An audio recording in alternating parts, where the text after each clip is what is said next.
Hello everyone, it's time for another tip of the week.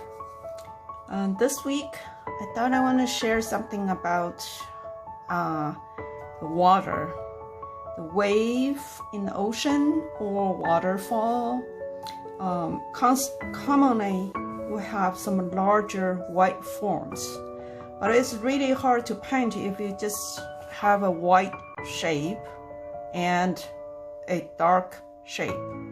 So what happened is after lots of observation, what I realized is that you pretty much have to have three things when you try to form a nice looking and believable waves.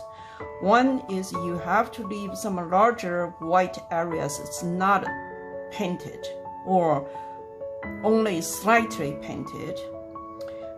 Two is you must have some darkest dark against those lightest light to make the white pop. And third thing is actually very important is the lost and found edges. So there are hard edge of the rocks, and there are soft lost the edges of the water.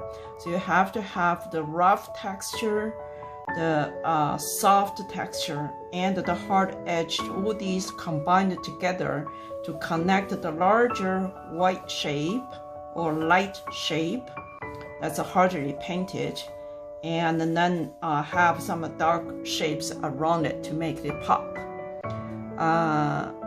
So here is a demo. Afterwards, you will see the full demo. Here is the demo of a ocean scene with a big wave burst that's against a lot of rocks.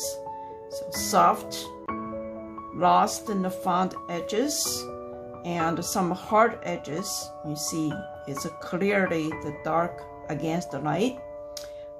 So these will help you to create the illusion of the larger water shape, which is very light.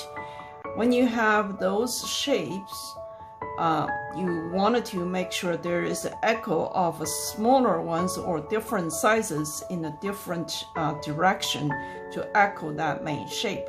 So that will also help the composition. So that's all for the tip of the week. So let's paint some.